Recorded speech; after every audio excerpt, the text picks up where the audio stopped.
For the latest on Sudan, I'm joined live via Skype by VOA reporter Nabeel Biajo, who has been closely following the developments in his native country. Nabeel, thanks for joining us. First, there are reports that state officials in Khartoum are vowing disobedience and activists are organizing mass demonstrations for later this week. What more can you tell us? Absolutely.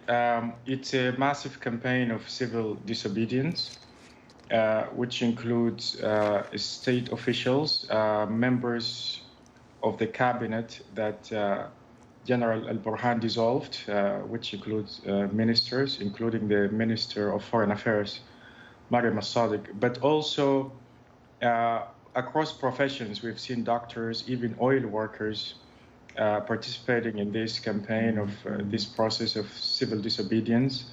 Beside the streets, the protests on the streets, which began Monday before even the military takeover was officially announced, since reports of the detention of Prime Minister Abdullah Hamdok and several members of his cabinet came out, the protests started. Yeah.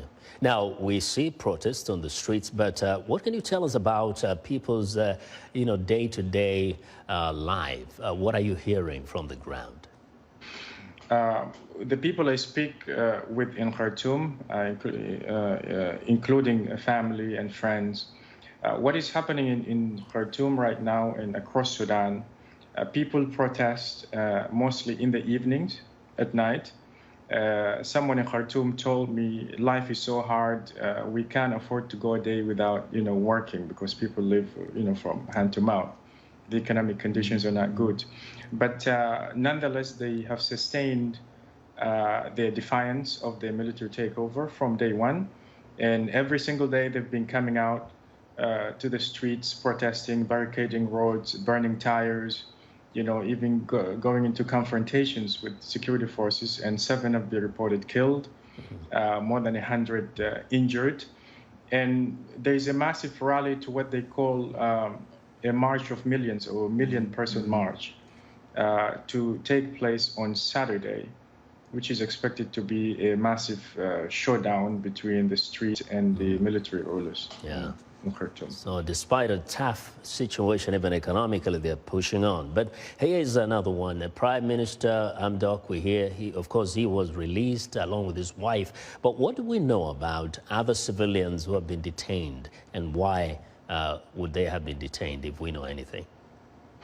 So a number of arrests were made right before the announcement of General Abdel Fattah al-Burhan that he was dissolving the government, including Prime Minister Abdullah Hamdok, his wife, and members of his cabinet, including the minister in his office, Khalid Omar Yusuf, and a civilian member of the Sovereign Council itself, which he dissolved, and notable figures like Yasser Arman, well-known, who was his advisor.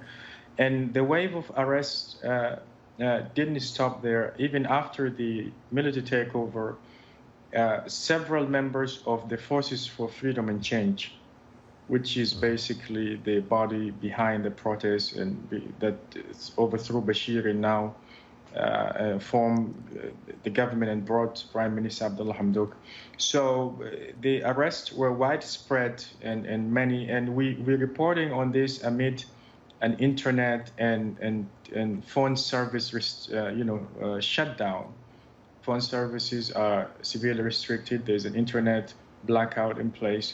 But we know several people have been arrested. Only Prime Minister Abdullah Hamdok and his wife were released. And Burhan said in his last press conference that some of those arrested would have criminal charges brought against them.